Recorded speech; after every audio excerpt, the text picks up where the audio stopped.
as as you can see by where I am today, I did not go into the State Department. And I think that, where I am today, I could not have predicted by any means. But as Cece mentioned, I think I'm very open-minded and open to opportunity. And while I have set goals and have a vision for what I think I'm going to be doing in the future, I also think it's really important to just kind of go with the flow and see where things take you. And I think that, particularly in college age, it's hard to know what you're going to be really good at and what you're going to really love. And so it's really important, I think, to always be open to new opportunities and new experiences, and to really not be afraid to try something new and different. So I went to school at Albion, and one of the things that I think really helped me, I don't want to say guide me away from the State Department, because I still thought that was something I was going to do when I was finishing college, but just gave me opportunities to see what else was out there, was the internships that I did while I was in school. I did an internship. I went to New York City and I did an internship at Rolling Stone magazine. And the way that I got the internship was just by really looking online and finding out what was available and cold calling and, just kind of pushing my way in the door. And it was a really fascinating internship. Again, it wasn't something that necessarily was specific to what I was studying, but I wanted to try something new, and experience something different.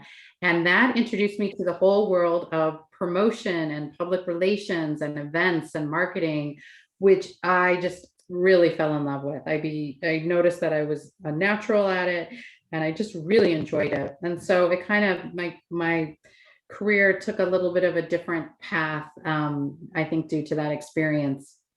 When I graduated college, I moved to New York City, and I did so without having a job, set up. I was really excited about just exploring the city, and just being in my 20s and being in New York was something that I had such a great experience during my internship. It was something that I wanted to continue. So when I did that, I started temping, and one of the things that I liked about temping, and do you guys know what temping is? I don't even know if that's like a thing now, but there's like temporary, work agencies basically that you can kind of apply to. And then different companies will be like, okay, we need these, part-time people, or here's a job, or someone needs maternity backfill or whatever it is. And so I was able to, for the first year I was in New York, work for all kinds of different companies in temporary positions. And usually they're about 3 months. But I really enjoyed it. And I found that almost every job that I worked at, I wanted to stay, or the folks that I was working for wanted to keep me on, but I was having so much fun trying all these different things. I didn't want to commit. So I ended up parlaying that experience into kind of a consulting business, and I continued my relationship with the employers, and basically created a group of clients that I was working for, through doing things like PR and events, and mostly events in the beginning, which then parlayed into PR. But from there, I built my own business, and here I was in New York City in my 20s, having no idea what I was doing and no real formal public relations background.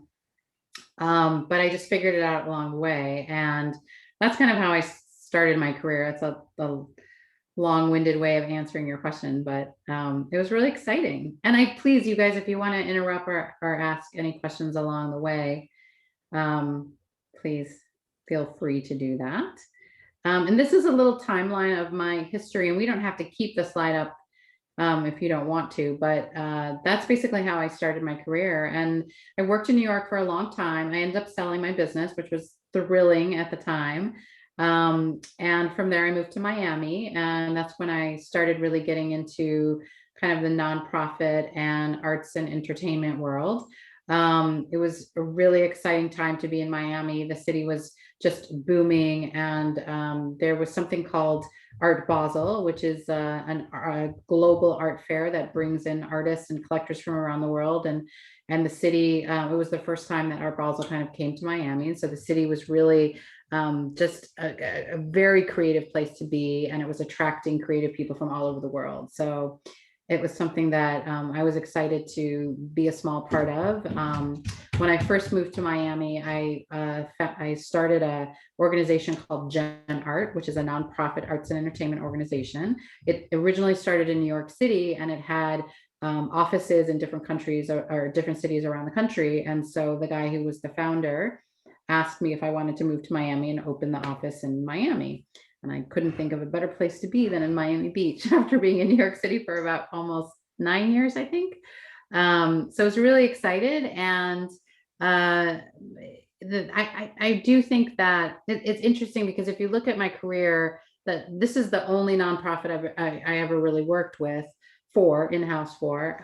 But it really shaped so much of the experiences that I had from that, really shaped so much of what I'm doing today. And I'm able to apply so much of what I learned during that time to what I'm doing now. Part of my role at Gen Art was to support emerging talent.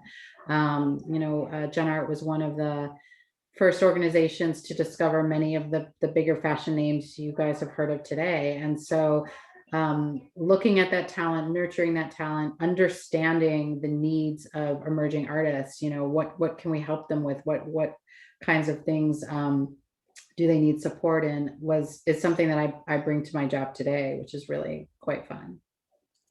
So that's amazing. Let me just stop you right there. I'm going to stop the share. And then there's a lot to unpack in your answer, which is amazing. So I'm going to just quickly tangent you. When you were interning at Rolling Stone, were you working for Jan? He was there, yeah. Okay. Yeah. I only ask that because when I was leaving Vogue, I interviewed with Jan and was going to be his assistant, but I decided I didn't want to work in a music. I just didn't know enough about music, and it wasn't my passion. So I didn't really want to work at Rolling Stone. So when you said that, I was like, that's so crazy. We could have been at the same magazine at the same time. Probably at the same time. I did interview with Jan. I didn't work for him. I worked within the promotions department. But I had no idea what I was doing. No, I just wanted to ask you. Yeah, it was fun. It was really fun. Okay, so just to give you and to give the the students and everybody a quick little tie-in, we had Mary Gelhar speak last week. Oh, cool. Yeah, so and Mary was the creative director at Gen Art, and she was the one who really picked all of the designers, and this is how Mary, Gigi, and I all know one another, is we worked on Gen Art together. So, everything is just one small happy family in that way. That's amazing. Right. I should reach out to her and say hello. Yes. It's such a small world. I mean, you guys know this. Everyone is super connected, but things also come full circle. I mean, I haven't talked to Mary in years, but it's so nice to stay connected with people and to really cherish the relationships that you build. I mean, when I look at my career, I mean, almost everything that I have done has been through an introduction, through a relationship, through some kind of networking, a referral.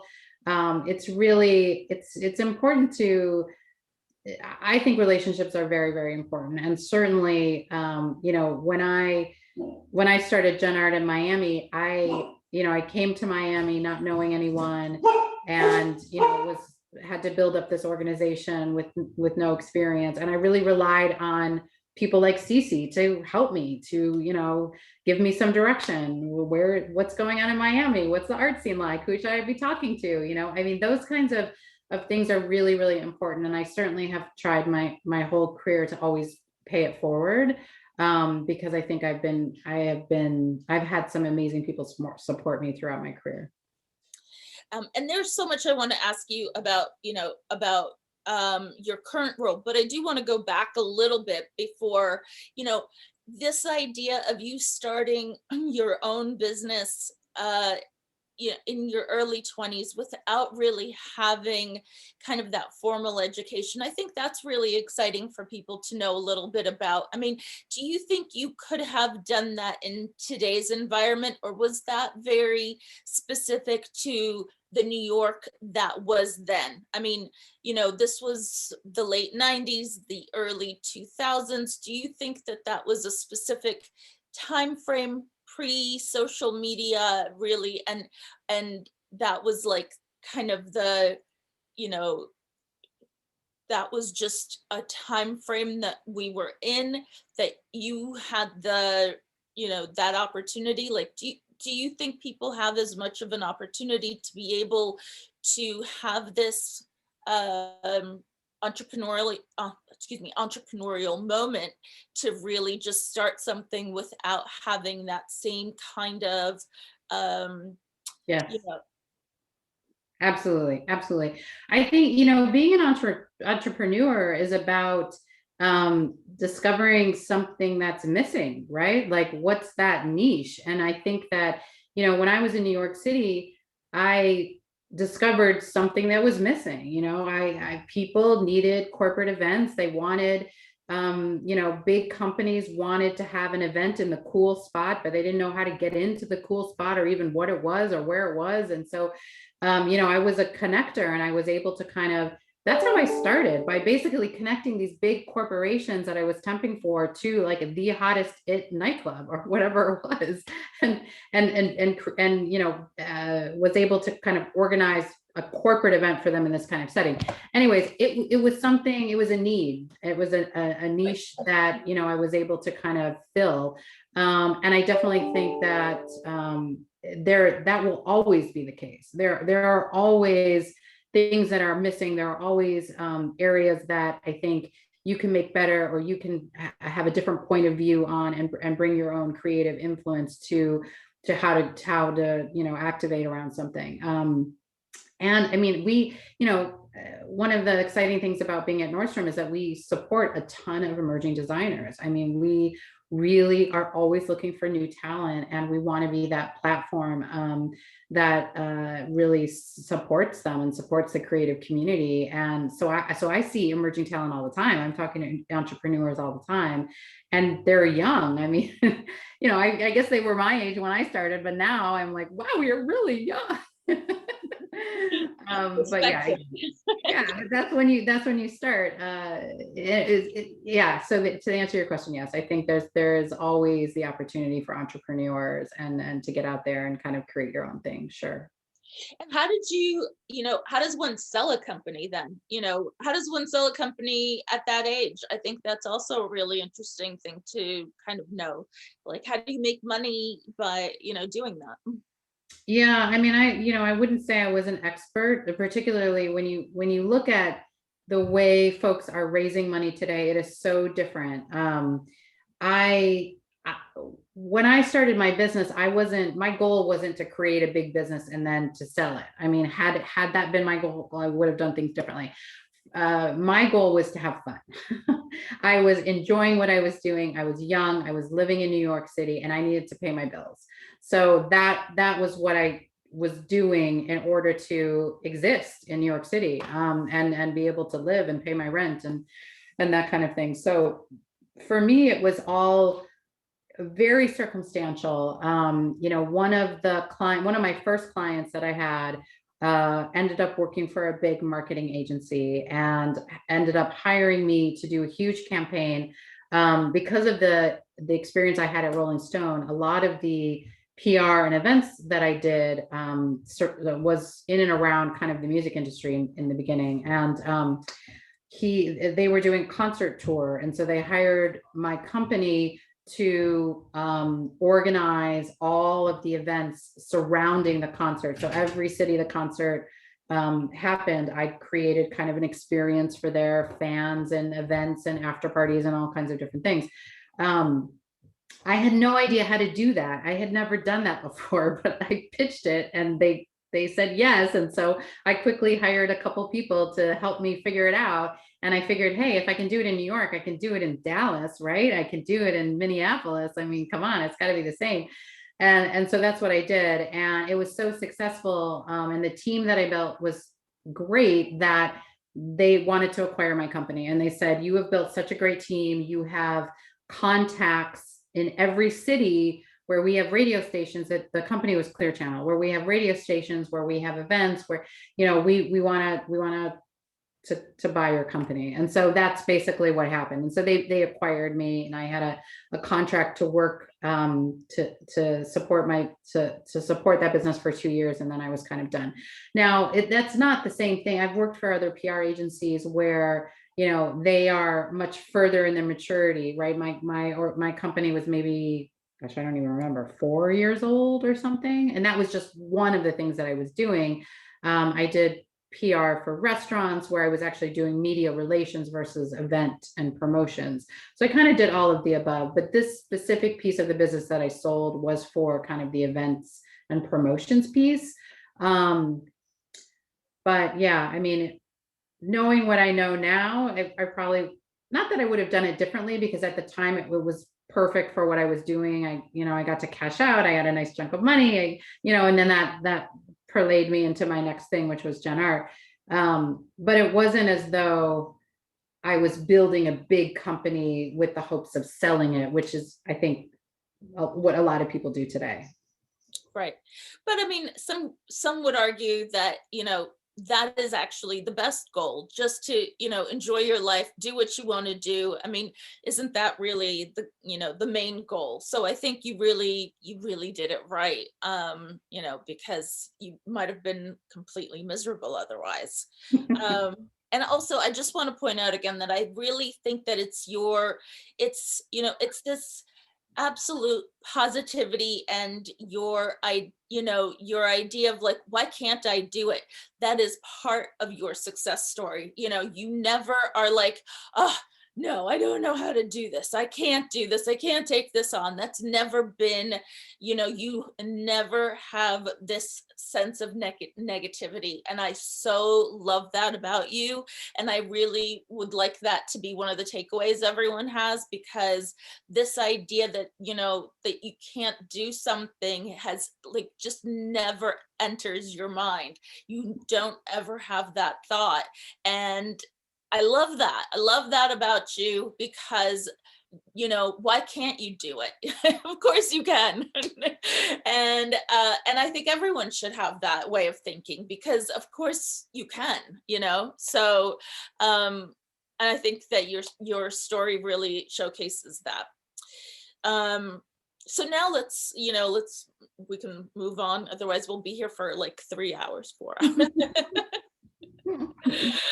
Can you tell us a little bit about what, describe your current role? What do you do as the vice president over there at Public Relations and Current Affairs? Yes, absolutely. So I have about 40 people on my team, and I support, and the reason I'm using those words is very specific and purposeful. At Nordstrom, we have what's called an inverted pyramid. So oftentimes when you think about organizations, you think of like the CEO on the top, and then the senior vice presidents and the vice presidents and the managers and so on and so forth. And at Nordstrom, we have a different corporate culture. We have an inverted pyramid where the CEO sits on the bottom, and their role is to support the person who is right above them, and so on and so forth. And the nice thing about that, and what I really, really love, and it's one of the reasons I'm enjoying, I think, my time at Nordstrom so much, is that it really changes your mindset about thinking about what your role is, right? And my job is actually to support my team. I need to make sure that my team can do their job in the most efficient way, that they have the resources, that they have the tools to do so. So I'm a bit of a coach. And it was stepping into this role. This is the second company that I've worked for where I've had a similar role. But when you are at kind of an executive level, and nobody told me this, I had to figure it out on my own. But when you are at a certain level in a corporation, particularly, bigger companies, you actually don't do the job. You don't do the work yourself. You have teams that do the work. And that for me was a real challenge, because I love the work. I love what I do. And I've always done the work. And because I'm an entrepreneur at heart, I've always done every job that I've had. And so to move from doing the actual work to inspiring your team to do the work and leading them to the right answers and coaching them to be better and encouraging them to take risks, to not be afraid, to dream big, and to move quickly without all the information that you may want to make a decision, is really essentially what my job is. So I support all of communication. So what that means, and every company is organized a little differently, but anything that has to do with communicating to our employees. So I partner with our HR team, and we talk about all kinds of benefits and things that you would want to get out to your employees. I support our executive team. So when our CEO or our CFO wants to talk to our employees, I work with them on what that message would be and how we're going to deliver it. From our intranet, what activities, what are the fun things that we're doing? I support all of our employee communications. I also support all of our brand PR, which is a lot of what you guys are learning about and working on. And that is our communications to our customers, right? Letting them know what exciting things are happening. Today we have one of our merchants having a conversation with Venus Williams. So I support that. I support telling people about that and letting people know. We just had a launch of a new brand that we are selling at Nordstrom, featured in Vogue. So we're working with the magazines all the time. We're working with social media. So that's my brand PR team that focuses on all of our products and holiday and Valentine's Day, Mother's Day, come shop with us, all of that kind of messaging. Then I have my corporate communications team, and my corporate communications team really focuses on the business and the audiences that pay the most attention to our businesses. So our investors, Wall Street, things that have to do with our stock price, our analysts. We are a public company, so every quarter we have to share our business results, which is our quarterly earnings. So I work with our CEO and the finance team and our chief financial officer on what that story is. What are the numbers saying about our business last quarter? Was it good? Was it bad? Do we sell a lot of products or not? Are we digital? Are we in store? Are the stores open or are they closed? I mean, this year has been quite a bit of change, obviously. But that's my corporate communications team, and they also work on crises. So that team really has been active this year with COVID. I mean, all the teams have, but understanding how to communicate to our employees and to our customers about crises that are happening, in the world today, right? COVID is obviously the one that's been dominating this past year, but there's been a lot going on this year. So I work with that team. And then I also support our CSR activities. So the investor community calls it ESG, which kind of pulls together all of the ideas of social responsibility. So that has to do with the environment, it has to do with community, it has to do with human rights and diversity and inclusion. So that is also another team that I support. So I spend the day talking to people. I spend the days talking to my team and leading them, supporting them, helping to make sure that we are being strategic and we're not just being reactive to things. And then also connecting the dots. What is the executive team talking about? What is on the CEO's mind? Making sure my team knows what that is and that they're leveraging that in all of their communications. So yeah, I mean, my days are very busy. I mean, Charlotte can tell you, like, I don't have a minute to have a drink of water or go have something to eat because I'm literally meeting, which is an adjustment. I mean, it's definitely something new for me. When does your day start and when does it end? Oh, and no, there's no starting. It's like all consuming. One of the things that we've done at Nordstrom, which has been actually really helpful, and a lot of it has been in response to working from home. You know, when you work from home, there's no clear delineation between now I'm at the office, now I'm at home, this is my work, this is my, you know, personal life. And people are working more and more hours, and you know, we are very cognizant of that and cognizant about burnout. So we have been very vocal about no meetings before 9 a.m., no meetings after 5 a.m., and between 12 and 1 everybody gets to take a break. Now, does that mean I don't have meetings before 9 or after 5? Well, of course not. I always have meetings before 9 and after 5. But I, you know, respectfully I try not to, you know, unless it's an emergency, I try not to schedule any meetings with my team during any of those times. But you know, I mean, here in Seattle, people are very early risers. So I have emails starting to come in at 5 a.m. You know, I may be texting with our CMO at 7 in the morning, or, you know, Charlotte gets text from me very early about, hey, we got to switch this, we got to organize that, we need to readjust this. My days are very fluid. So even though I have, you know, 10 meetings a row in a row every single day, they always change. And they change because I am because part of what I do is needs to be reactive to the moment. In other words, what are we seeing in the news, or what's going on with our employees? Oh my gosh, there was a fire at a store, you know, whatever. I mean, there was a bombing in a mall, you know, I mean, there's things that are happening all the time. So even though my day is scheduled, it always changes, which is, I like that part of it. So how much of it is planning for like long lead stuff versus short lead? Because I mean, if you're dealing with of the moment stuff, I understand, but then how far in advance do you work on long lead strategy? We And I don't mean product, you know, I don't mean like putting product in, but like, you know, in order to create campaigns and things like that, you know. Yes, and so it varies. You know, when we work with our merchants, they're buying almost a year in advance. So we definitely have a long-term view on certain things. We actually just presented our communication plan around our diversity, inclusion, and belonging program. We announced updated goals for our DIB organization in June of last year, and so we have a year.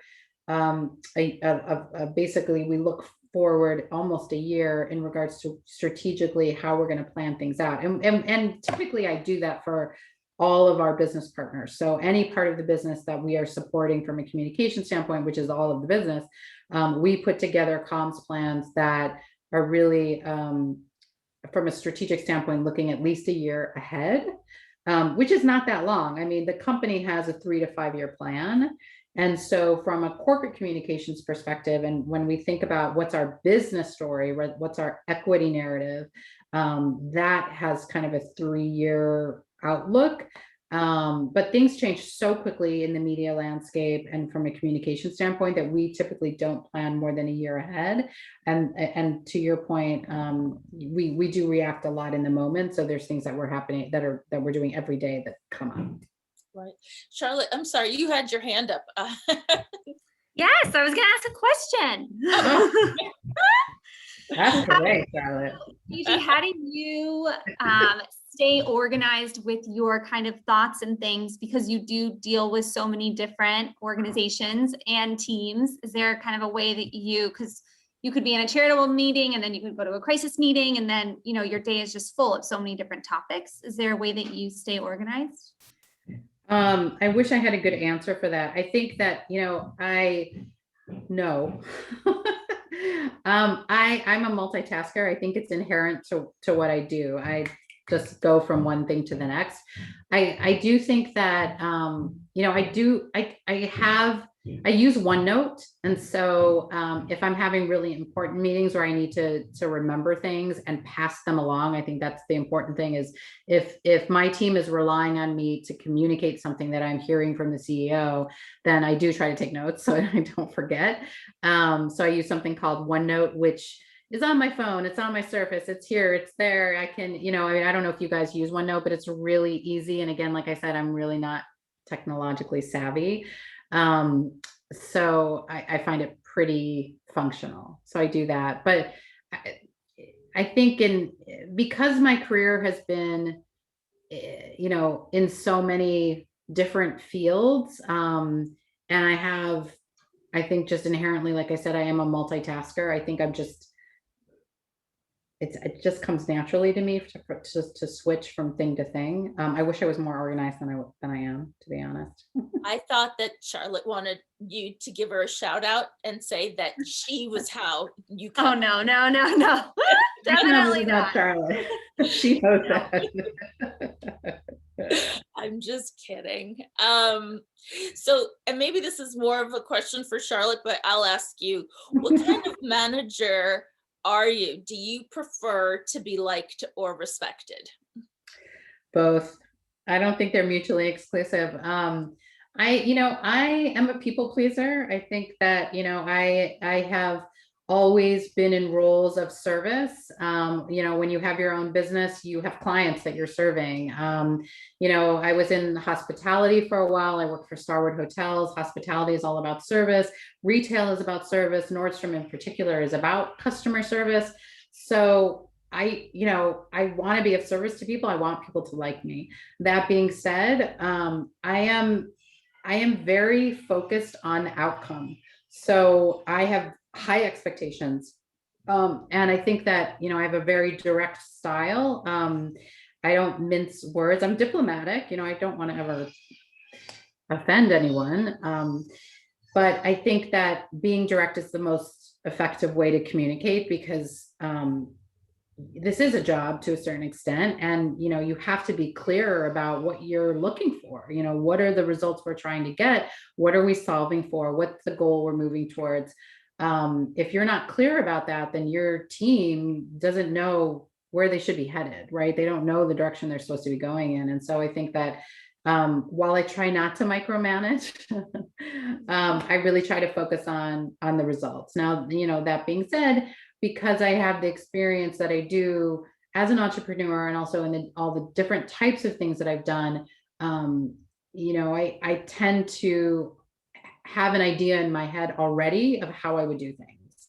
And as a leader, that's not always a good thing. Again, you should be focusing on the results and letting your team come to you and say, okay, here's my plan for getting there.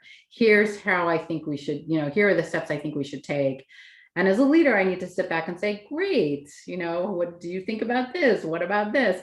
I have a natural tendency to just jump in and be like, okay, do this, do this, do this, do this. And here we're going to do that. And we're going to go there and blah, blah, blah. And I'm 10 steps ahead. And that's not fair, right? My team isn't going to, they're not empowered to do things if I'm constantly telling them what to do. So I try to sit back and be the thought leader and coach and support. And, if you want my opinion, I will tell you exactly how I think it should be done. Well, I think you're a great leader. So, so let me ask you, coincidentally, today is International Women's Day, right? Mm-hmm. And we are still living in a time where most senior level executives are predominantly men. So how do you deal with being one of the few women in the boardroom? I am so excited that we are bringing more and more focus to International Women's Day. At Nordstrom, we've got some exciting things going on. And again, it's, one of the many reasons why I love working for Nordstrom so much. It is very diverse. It's a diverse place to work.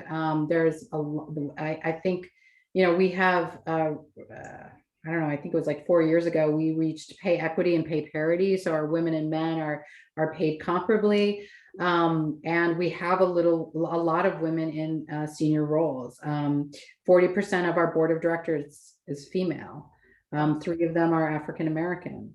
So we have a lot of diversity. It's something that we've really, I think it's just part of our DNA as an organization, as a company. But throughout my career, it hasn't been easy. But I never really, I was very fortunate. I mean, I never really felt like, gosh, I'm the only woman in the room, because I just don't, I don't know. I'm more focused on what I'm saying and what we're talking about than who's in the room. And I've been lucky that I think that I have had some really wonderful female mentors. I worked for a woman who was really, I mean, she was incredible. Her name is Mindy Grossman. She was the CEO of the last company that I worked for, and she was really tough. But I learned a ton from her, and she was such an incredible mentor. And I think I've had a lot of really positive women role models in my life, but I've also had male role models in my life. And I think that the world is changing. Diversity is really important. I mean, there's, study after study after study that shows that, diverse companies and women-led companies are more successful. So, yeah, I don't know if that answered your question, but. Yeah, no, it did. And certainly, I find that really promising, and certainly a great statistic that Nordstrom has. You do see that, when you look at most of the big retail companies and apparel companies, they are still predominantly male dominated. So hopefully the other companies will get a clue and realize that it's important to make some changes. But yeah, and it is very heavy handed towards, towards male leadership these days still. Um, so how do you hire for your team? How do you hire people? Are there specific questions that you ask potential candidates, to see if they'd be a good fit for you? Yeah, definitely. I think that I don't, a resume never tells a story, right? So for me, sometimes I don't even look at the resume. I just kind of talk to the person. And I think that attitude and energy is key. I mean, I will hire on attitude and energy before experience any day. Because I do believe in the team. I believe, to your point, I think having a positive attitude, having energy, loving what you do, having a passion, it makes a huge difference. Work is not easy. I mean, and it's long hours, and you're spending sometimes more time with the people you work with than your own family. And so you really have to like the people you work with. And I think energy is just such an important piece to that. And I always like to ask people, I always want to know what questions the candidates have for me. And I think that's always really telling, because I make sure that I always leave time at the end of an interview to make sure that the candidate has asked me all the questions that they want to ask. I think out of respect, I think it's really important, right? This person is making this. It's not just me deciding whether to hire this person. It's also this person's deciding whether they want to come work with Nordstrom or work on my team. And I think that, you're a willing participant in that. So you're choosing to do that. I want to make sure you have the time to make sure that it's the right choice. Because if you do choose to do it, there are, I have high expectations for what I'm looking for. So, and I'm clear about that. I think, I do talk about my management style. I do talk about, what's important to me and the vision that I have for my team. I think that it's important to share that when you're interviewing, and for you all to ask that question, to the hiring manager. What direction is the company or the team going, that you're looking to join? What is the vision for that team? What is the vision for the organization? Does that align with your vision? Are you going to get excited about that? I think it's really important to be bought in, that you share the values, your personal values with the company values, that those things align. That's a key part of it. Right. You mentioned Mindy. Mindy was was the CEO over at Home Shopping Network, right? Yeah. Can you give me a little bit of what was the most useful thing that you learned from somebody like Mindy? You mentioned that she was a very powerful mentor for you. So, from somebody like that versus a Jen Art, where Ian was I guess your mentor, and that had such a completely different vibe, you know, where here you're working with like the artistic, emerging designers, and it was so much more. I don't want to use the word loosey goosey, but I can't think of a different way to really No, explain it. you're exactly right. And that is what I learned. I mean, Mindy is the consummate professional. You know, she is so prepared. And I was the one preparing her, right? So that was not easy. That was tough. And, you know, she and I have very different personalities. I am a little more loosey goosey. I like to be prepared, and I have templates and ways of doing things. And I like things done the same way all the time. But I have a lot of confidence in just showing up, right? Like I feel I have a positive attitude. I have confidence. I have confidence in my ability that if I'm going to show up somewhere, I can answer the question. It's going to be fine.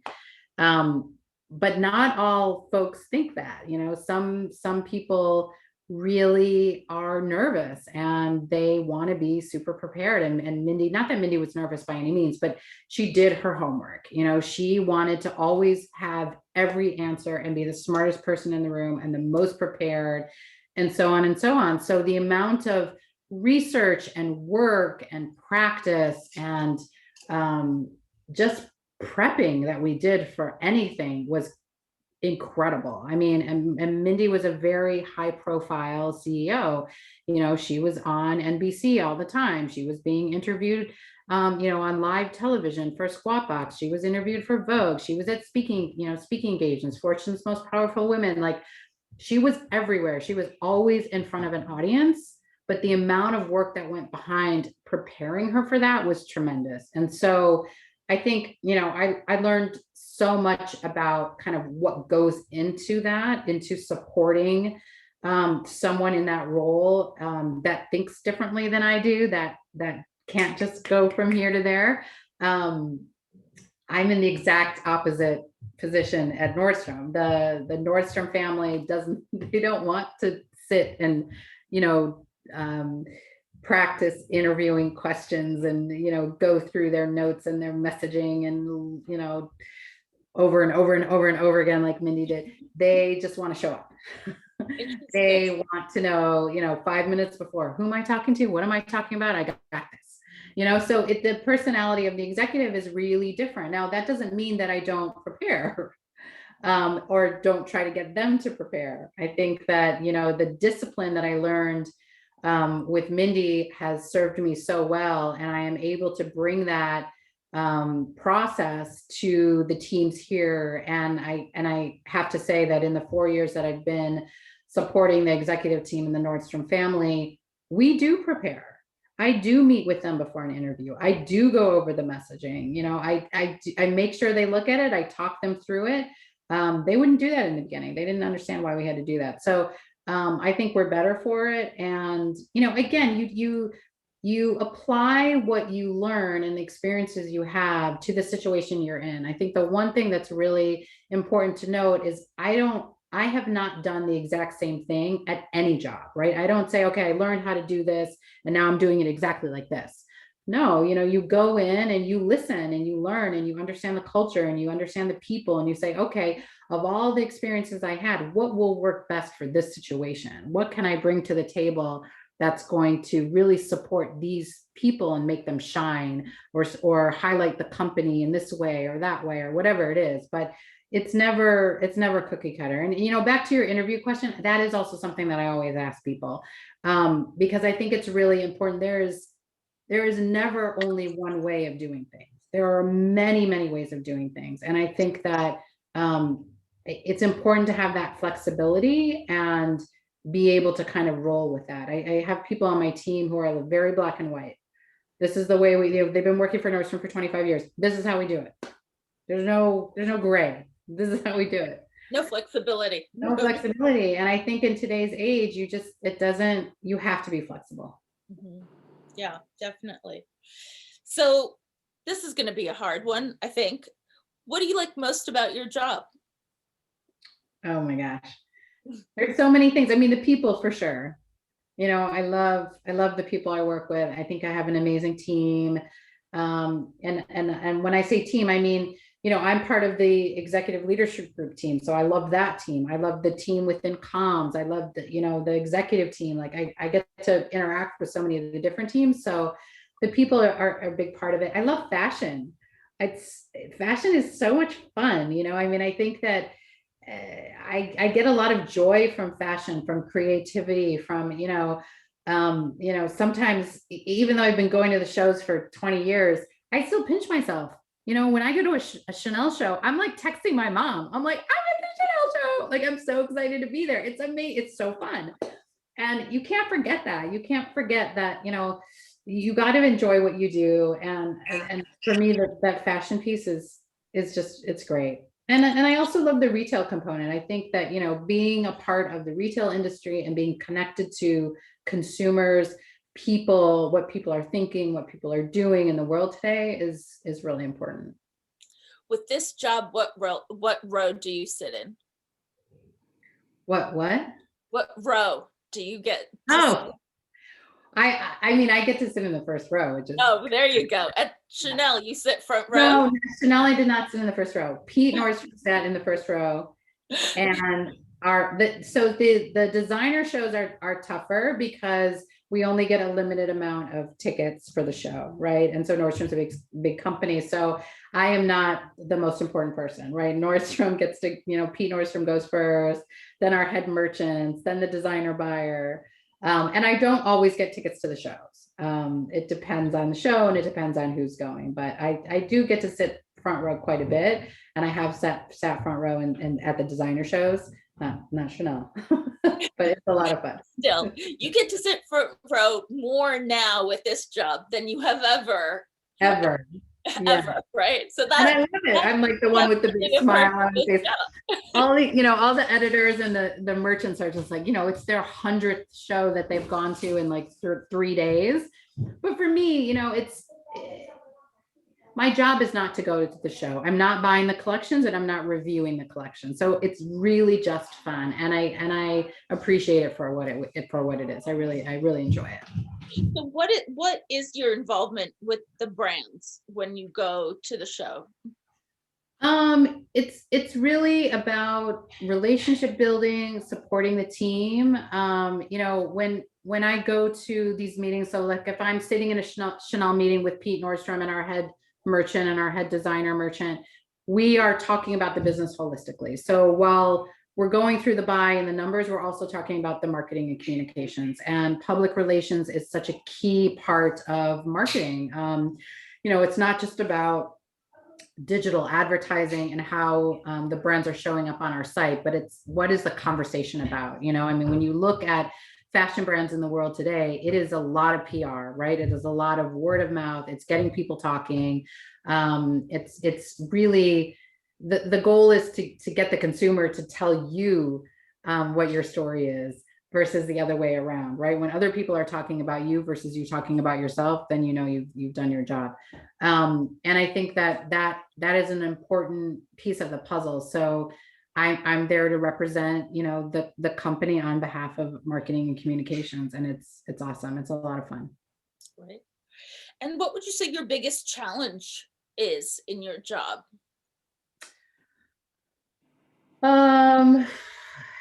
Finding the time to do it all.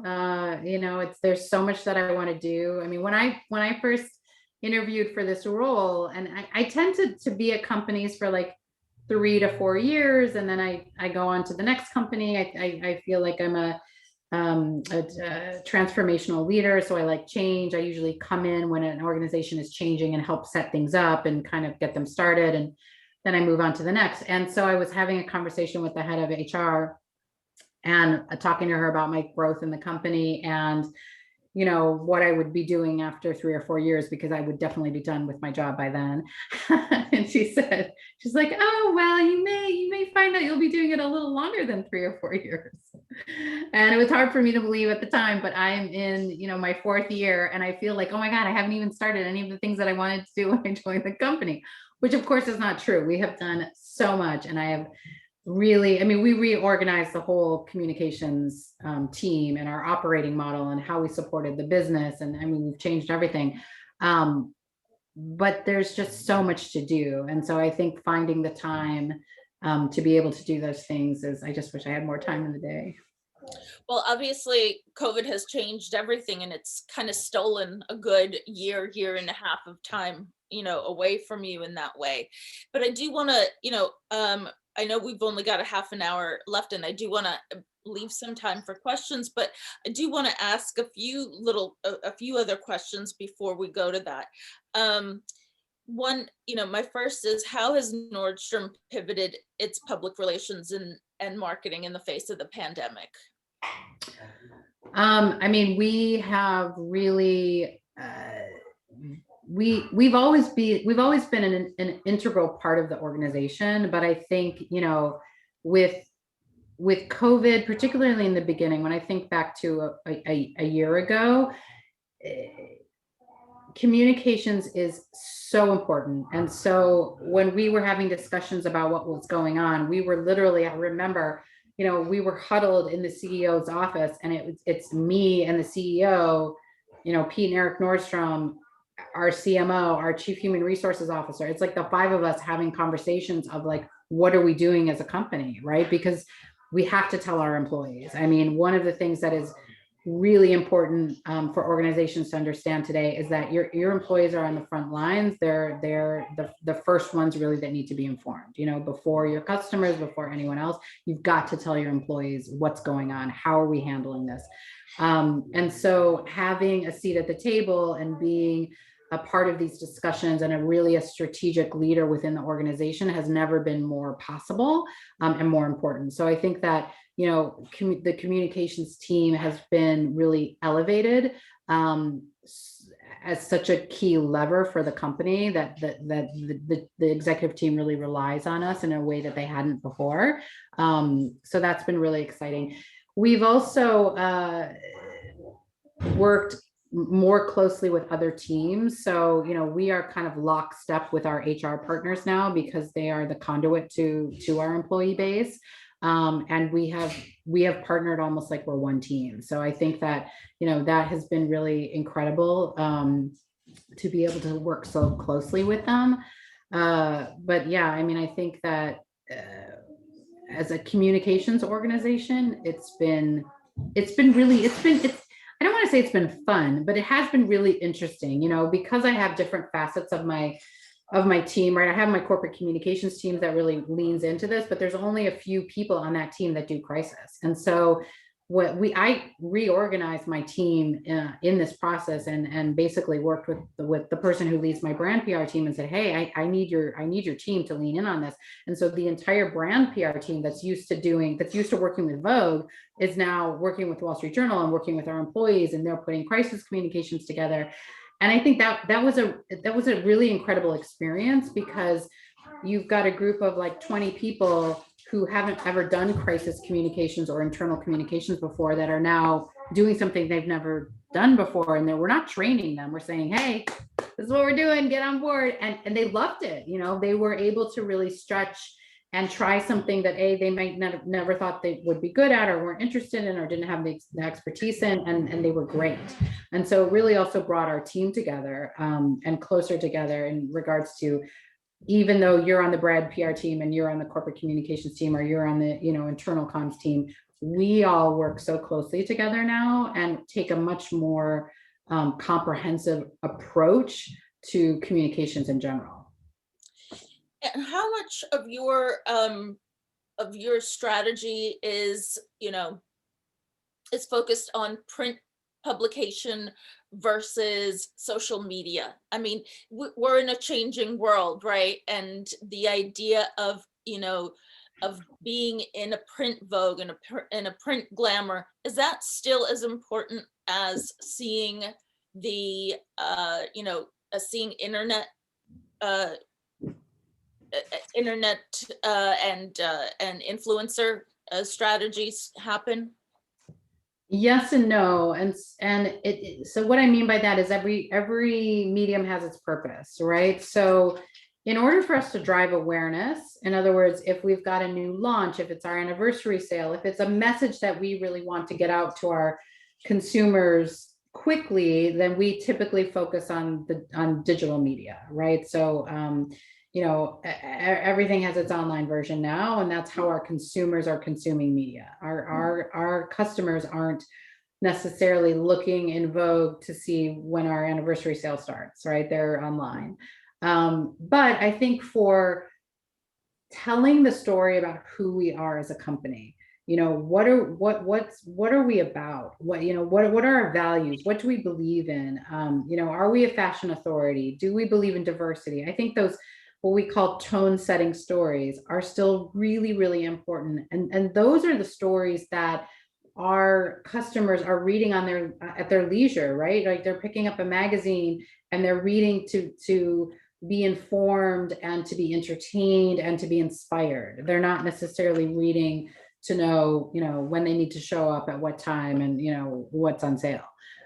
So it depends on what we're trying to do. They are definitely part of our overall strategy. I think that if you look at the percentage, if you look at our media landscape, we do less and less in print than we do in digital, for sure. But a lot of that has to do with just how quickly the news comes out, right? I mean, we are having to put out news at such a fast pace these days.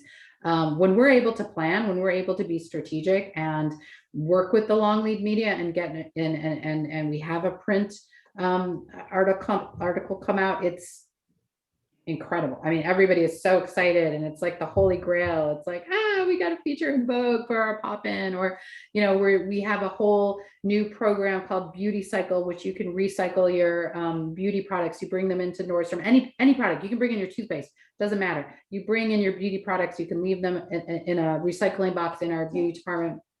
That was a big story for us. That InStyle covered in print, it was great. So of course we got tons of coverage that drive our consumer to the store and let them know what the news is. But as far as like tone setting, really storytelling, we still look at print for that. Are you embracing TikTok? We haven't yet. It's interesting because we've got a lot of our Nordstrom made brands are really geared towards a younger audience.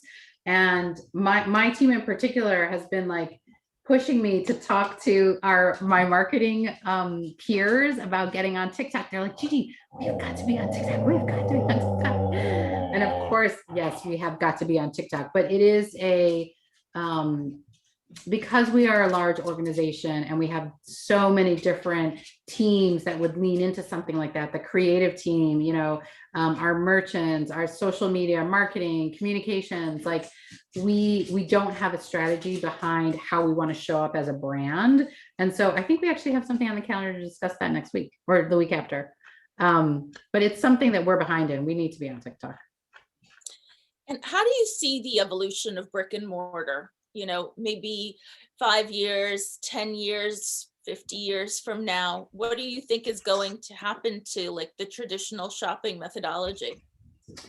Well, I mean, I think that, people need community, they having that human experience is, I think, going to continue to be really, really important. So it's just the way you look at your kind of ecosystem. Before the pandemic, more than 50% of our sales came from our stores. Now 54% of our sales come from e-commerce. So technically you could say we're a digital company today, right? I mean, people shop with us more online than they do in our stores. And that's going to continue to grow. I mean, we will probably be in 10 years, 80% digital. So what does that mean for stores? It means there are places for the community to, meet with each other, experience each other. Sorry, my puppy. My dog is trying to crawl in my lap. She's a puppy, but she's so big and she thinks she's a lap dog. Anyway, so, the store experience is still really, really important. And, we as a company are known for our customer service, right? And while we are getting better at serving our customers online and creating a digital experience that mirrors our store experience, people still want that human interaction. And I think particularly with what, the year that we have seen, that we're just coming out of, there is such a need for human connection. There's such a need to be with other people, to be around other people. I mean, our store in New York City is getting busy. I mean, people are coming in. There's a reason that there's a bar in our on our shoe floor, and then we have 5 restaurants in the New York store. Like, there's that social aspect, that the idea of shopping with friends, or doing, buying gifts, or shopping for your child's first shoes, or whatever it may be, prom, graduation. I think those kinds of things are still an experience for people, for customers, where they're going to want to come into the store.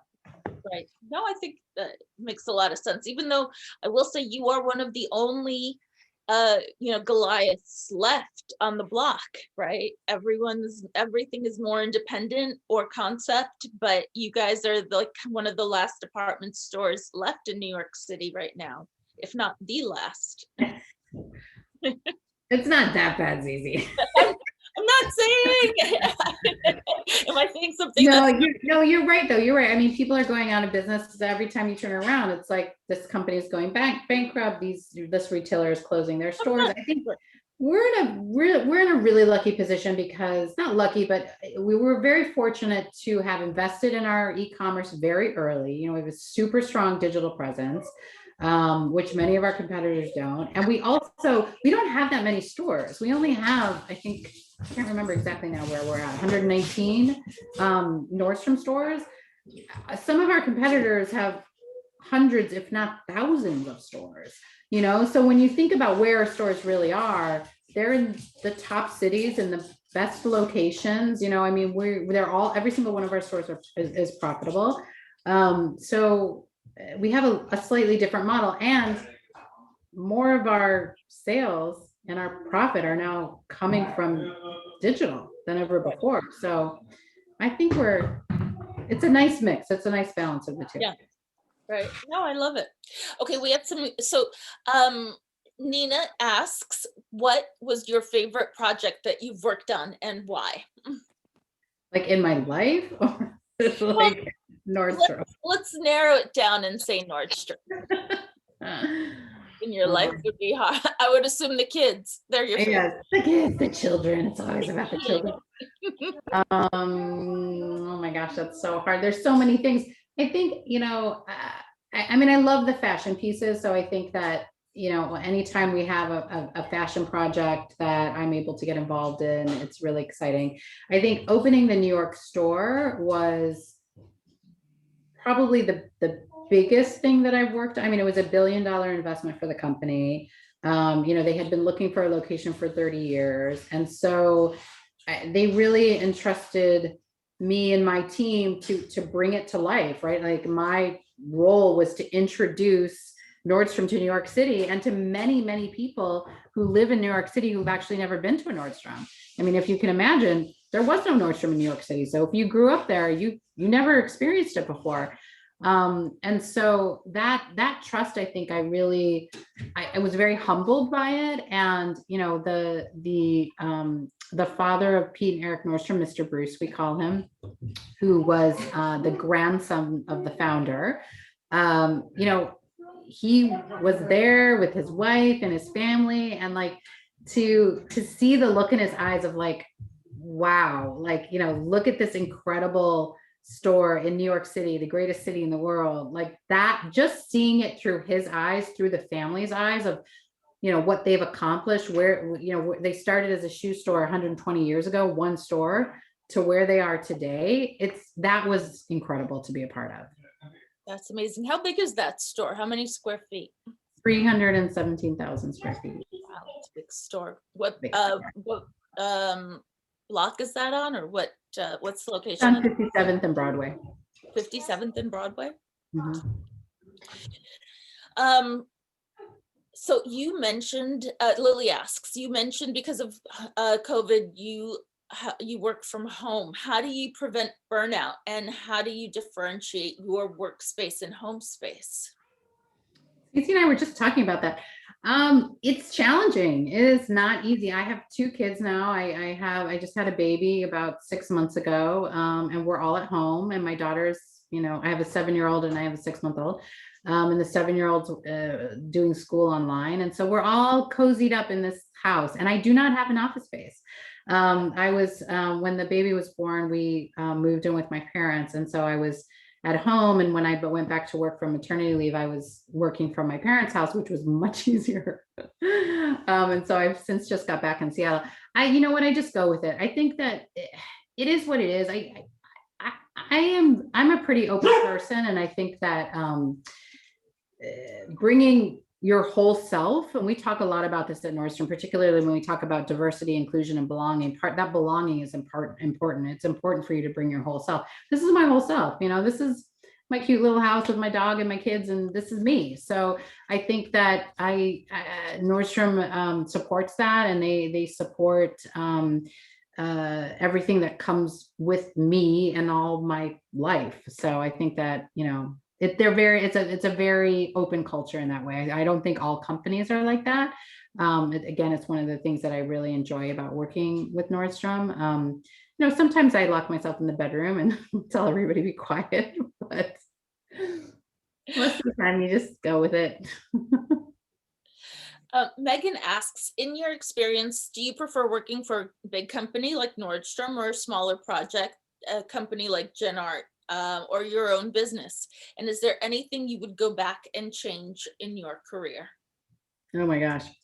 All of the above. I think, it depends on, I dream about having my own business all the time. And then I think to myself, what, am I crazy? Like, that was so much work. I'm never doing that again. So it just depends on, I think, my state of mind on that particular day. I'm a Gemini, so I go back and forth on ideas sometimes. I really enjoy working for a company because I like the camaraderie of being part of a team. I like collaborating on things, but I'm also a natural born, I think, leader and entrepreneur. So Nordstrom has a nice culture. We have a part of our values, we say that we're owners at heart. So there is a very entrepreneurial spirit that I think weaves through Nordstrom. When I was younger, when I was your age in college, I never wanted to work for a corporation. I thought that would be like the death of me. Like, oh, I don't want to go to an office. That would be horrible. Now, of course, nobody has to go to an office. But it was just not interesting at all to me. And so I feel really lucky that I was able to have the career that I've had and start as an entrepreneur and end up where I am, because I kind of see the benefits, the advantages and disadvantages to both. I think where I am in my life, a working mom, I have 2 kids, it's working for a company really affords me peace of mind. I'm not chasing my next client or thinking about how to pay my employees. That was a huge responsibility. When I was in my 20s, I didn't have a lot of employees, but I had to pay 6 people besides myself. That's a lot when you're 20 and trying to survive in New York City. And so I don't have to worry about that because I'm getting paid. So it just depends, I think, where you are in your life and what works for you at that moment. Alethea asks, does Nordstrom have any sustainability goals for the future, which you touched on? And are climate change and pollution topics that come up a lot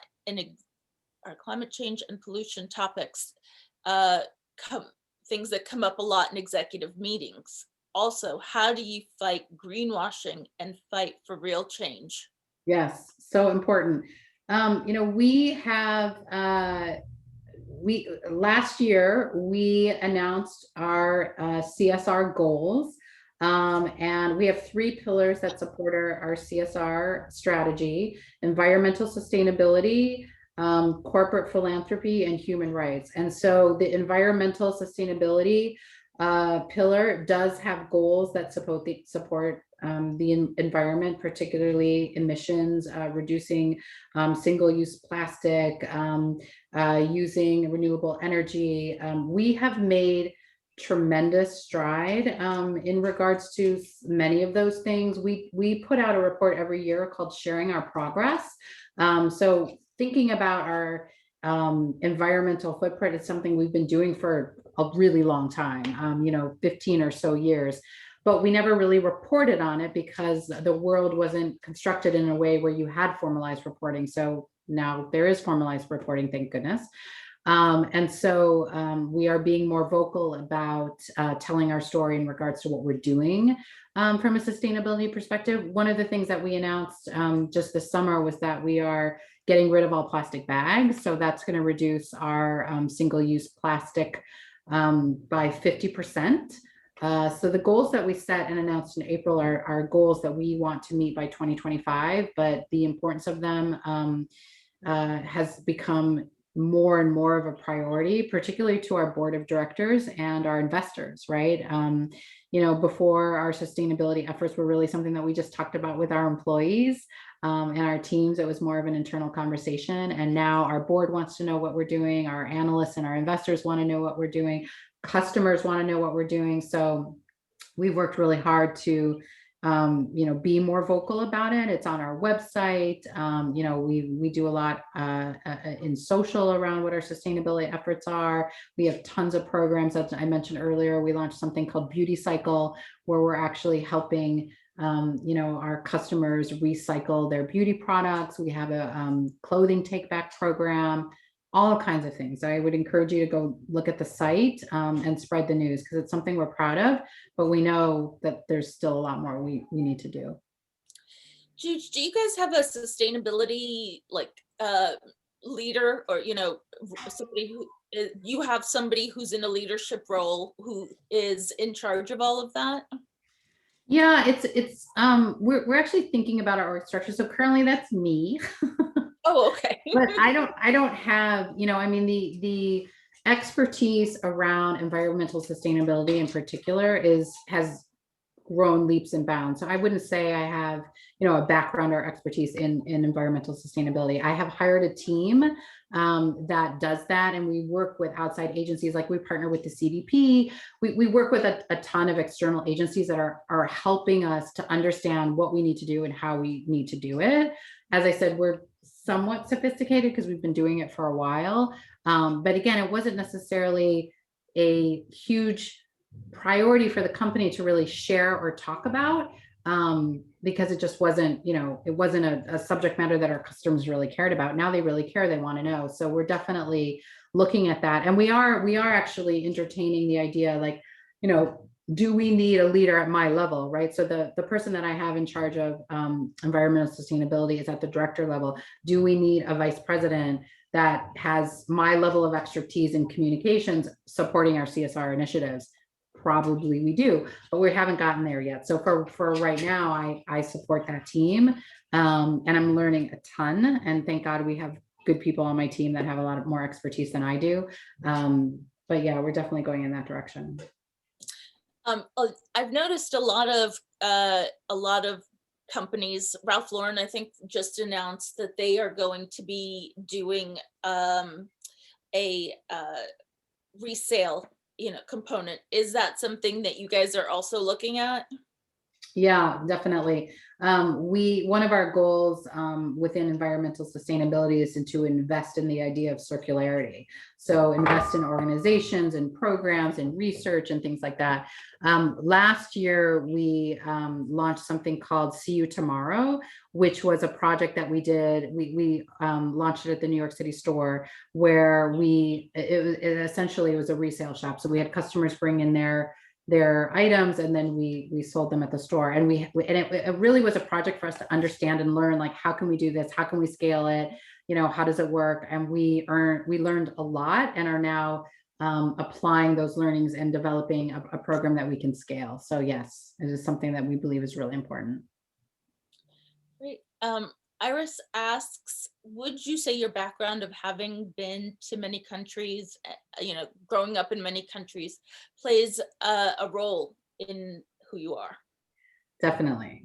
You know, I grew up with so many different cultures and languages, and I think that really has informed the way I think about, you know, the direction of travel and the fact that there isn't always one way, right? You know, I mean, the way that you eat in Japan, in Korea, in India, in Zaire is totally different. You eat with chopsticks, you eat with your fingers, something as basic as how you eat your food can be done in so many different ways. And so I think that idea of there's not just one right way, and everyone has their own way of doing things. Every person's ideas are valuable, and should be validated. And so I think I definitely bring that to the way that I lead, both professionally and also in my personal life, for sure. How do you keep up with all the fashion and business news? What is on your reading list? I don't. Are you kidding me? I feel like I'm always the last to know. I'm like, what happened? Who did what? What? It's impossible. I mean, you can. I used to put a lot of pressure on myself to know everything that was going on. And I think that, part of living in New York, I think that was one of the things that I probably took for granted to a certain extent. When you live in a city like New York City, or a city where there's just, tons of things going on, tons of creativity, you by osmosis know what's happening, right? You don't actually have to carve out time during your day to find out what's going on because it's happening all around you.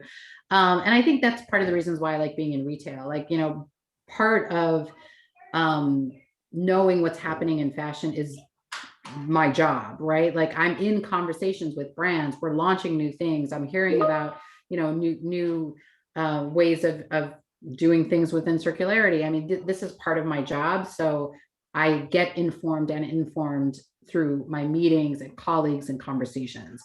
In regards to like setting aside time to like read up on stuff, I just don't have the time.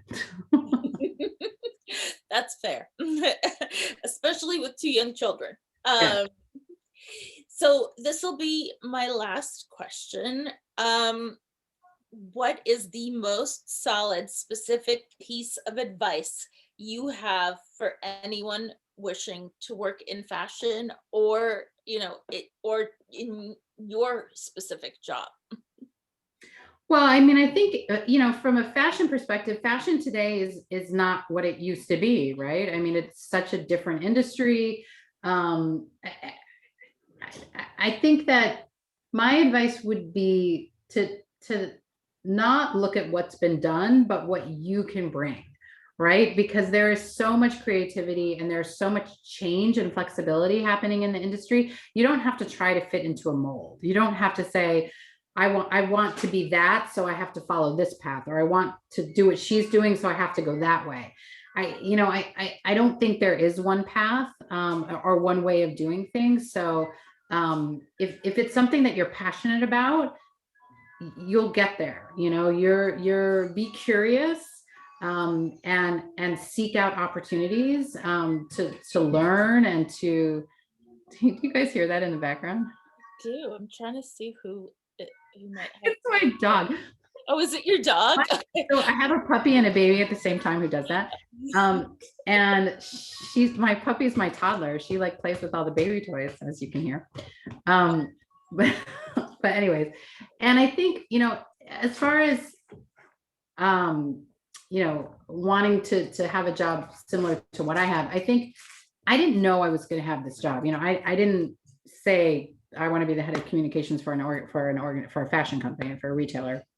It just kind of got here.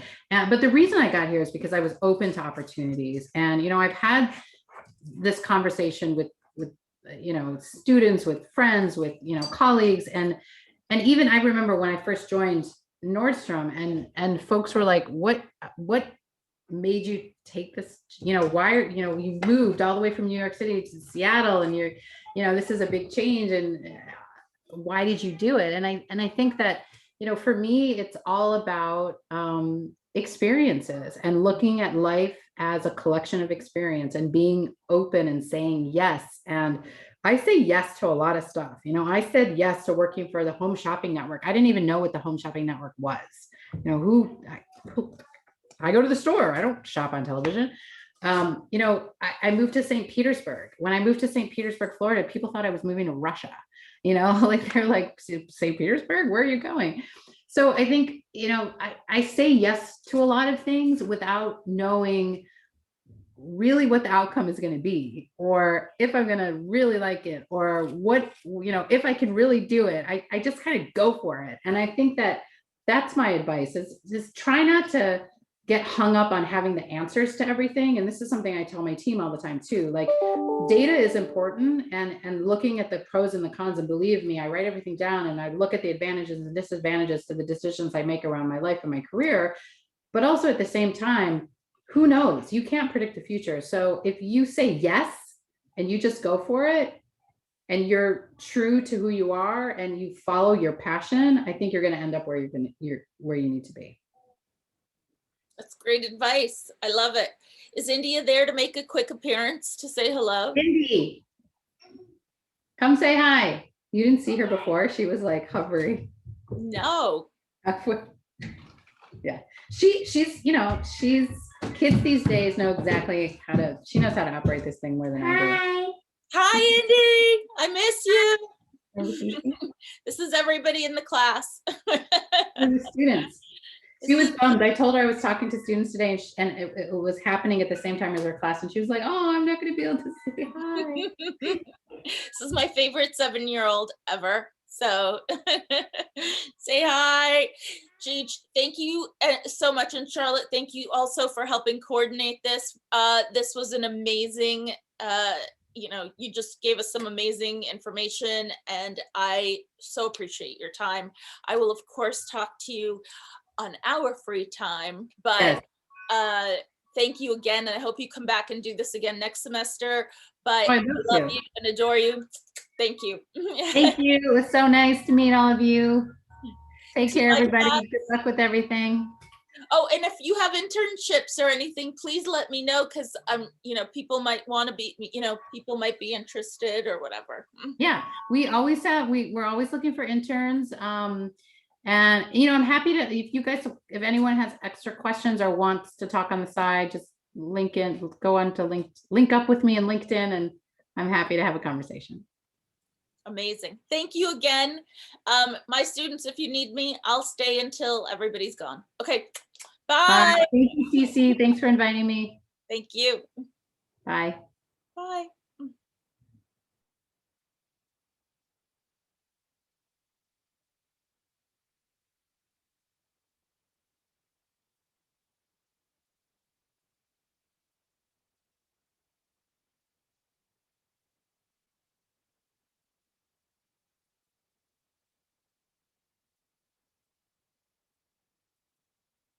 Hi there. Anybody need me?